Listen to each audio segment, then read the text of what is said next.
Alors, bonjour Monsieur Rappa. Bonjour. Merci de nous recevoir ici à Isérable, Eh, chez vous, avec cette agréable cheminée. Alors, donc voilà, nous on aimerait un peu savoir à quel âge tu entends parler du chanvre pour la première fois. je sais pas, je devais avoir entre 8 et 10 ans.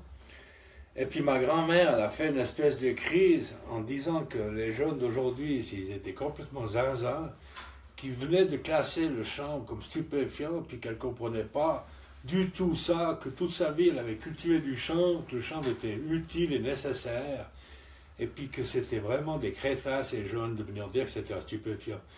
Moi, j'ai pas très bien compris ce qu'elle voulait dire, ma grand-mère, mais plus tard, quand j'ai atteint la majorité, là, je me suis dit qu'elle avait entièrement raison, puis que j'allais consacrer une partie de ma vie à combattre cette prohibition. Donc c'était à quel âge? Quoi, j'ai quel âge? T'avais quel âge à peu près quand t'as eu ce déclic? Ah, peut-être vers 18-20 ans, Ok, ouais. à l'occasion des premiers festivals de Sapin Haut, c'était en 72 le premier. Parce que moi, je crois que c'était la deuxième question, non? Alors la deuxième question, c'est comment fumes-tu ton premier joint? Voilà. La manière. Alors, c'était dans une chambre d'hôtel à Amsterdam. C'était en 1970. J'étais parti avec un copain de Saxon, qui est surnommé Flambard. On est parti en autostop à Amsterdam. À l'époque, on ne prenait pas EasyJet. C'était comme ça, quoi. Et puis, quand on arrivait là-bas, on était sur la place du Dam, qui était en permanence occupée par des hippies.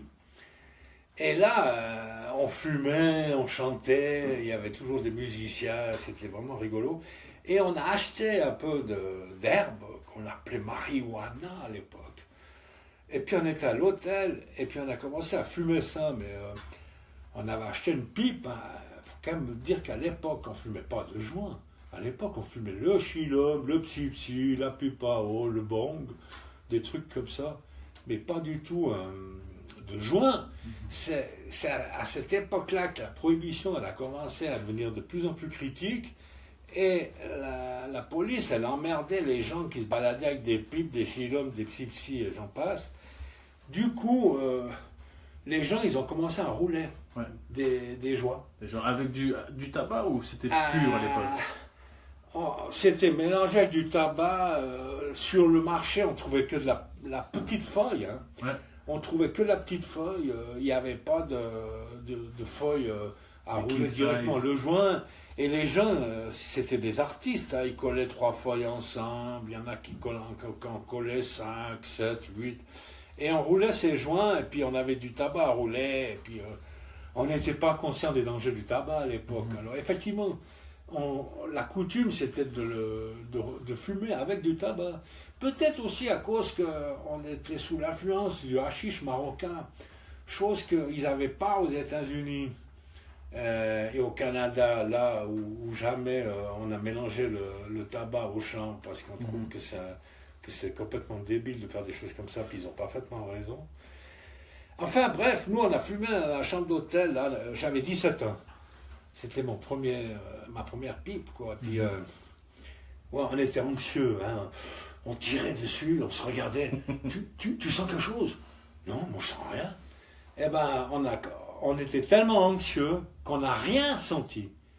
Et puis c'est là que par la suite, j'ai compris qu'est-ce qui s'était passé, c'est que j'ai revécu cette scène des fois avec des journalistes qui voulaient fumer pour la première fois de leur vie.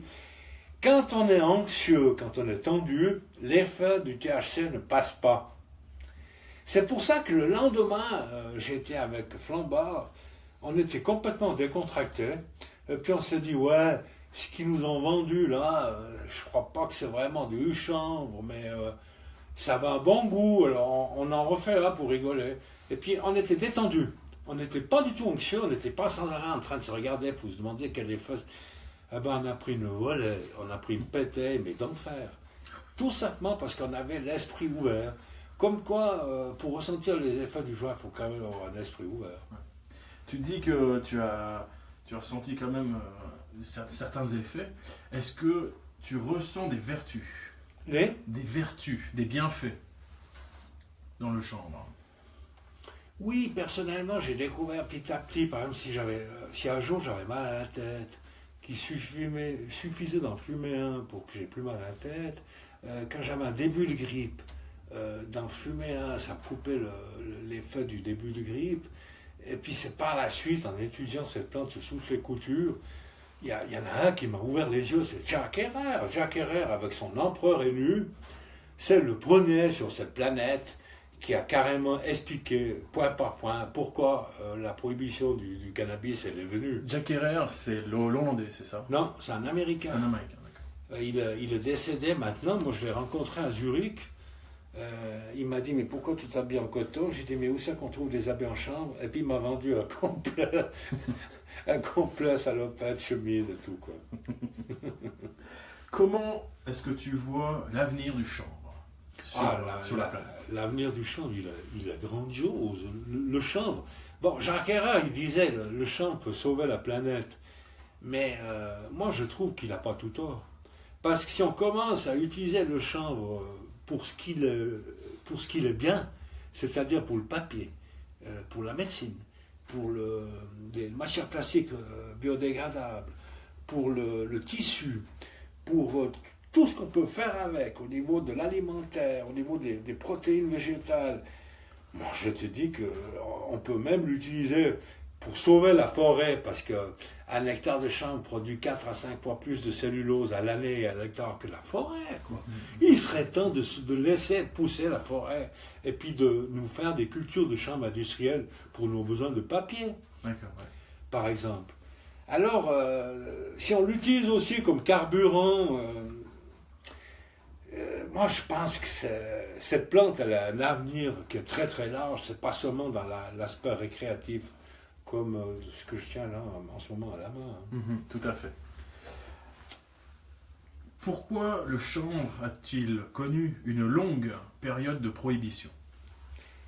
Malheureusement, dans les années 40, il y a deux idéalistes qui s'appelaient Ford, celui qui a lancé l'industrie automobile aux États-Unis, et puis Diesel, celui qui a inventé ce moteur. C'était deux idéalistes. Lui, il avait inventé son moteur pour le faire fonctionner aux huiles végétales.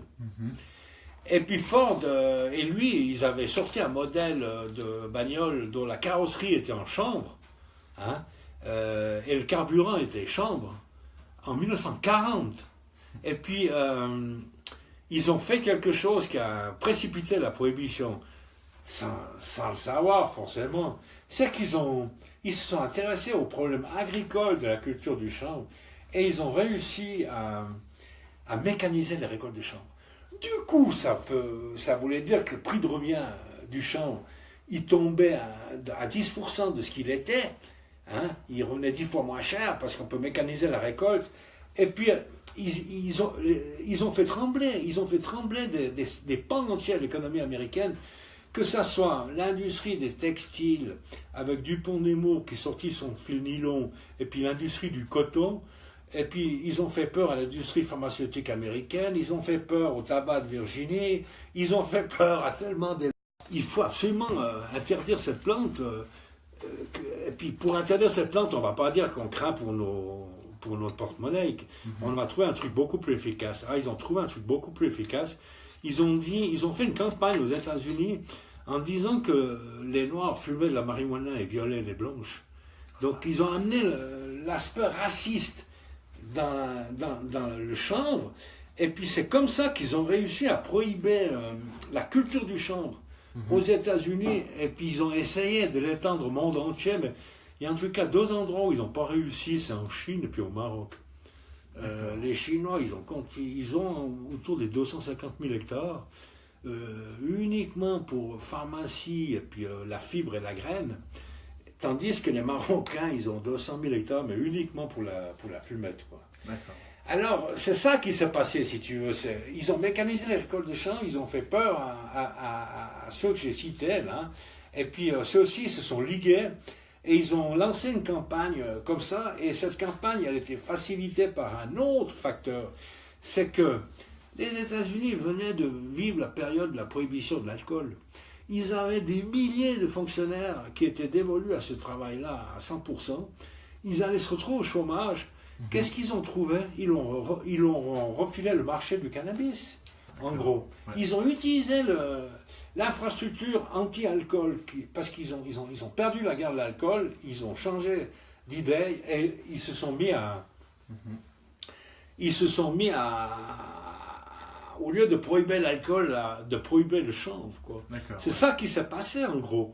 Et puis on en mesure les effets encore aujourd'hui, plus de 50, 60 ans après, quoi. Où enfin on commence à libéraliser à libérer un peu la plante, quoi. On voit qu'aux États-Unis, il y a de plus en plus d'États qui autorisent le chanvre médical, à titre médical ou à titre récréatif. Est-ce que tu penses qu'à l'avenir, dans les 10 prochaines années, tous les États vont suivre, voire même certains pays du monde? Oui, je pense. Je pense le point le plus crucial au début, c'est le fait de pouvoir se soigner avec la plante. Le fait qu'il y a des patients, des malades, des citoyens, des citoyennes qui mériteraient de pouvoir se soigner avec cette plante. Alors, dans les pays où les multinationales pharmaceutiques ne sont pas trop puissantes au niveau politique, la libération commence à venir. Et puis, dans des pays comme la Suisse, où on est dans ici, il y a des sièges de multinationales pharmaceutiques, ça va beaucoup plus lentement parce que les multinationales pharmaceutiques, n'arrivant pas à mettre le chanvre en pilule et puis en faire un monopole, combattent l'usage thérapeutique et les expériences scientifiques qui se font à partir du chanvre. Mais ils sont en train de perdre ce combat quelque part. Très intéressant. Merci Bernard. Est-ce que tu veux rajouter un petit mot sur un sujet qui te tient à cœur? Mais vive la liberté, tout le monde peut faire quelque chose pour faire avancer la cause du chanvre. Croyez-moi, ça en vaut la peine, quoi. Moi, vivre dans une planète où le chanvre est régulé, réglementé, je trouve que ça serait vivre dans une société un peu plus juste, un peu plus responsable et surtout un peu plus adulte. Merci beaucoup Bernard. Merci M. Rapin. Un tout bon dimanche. Merci.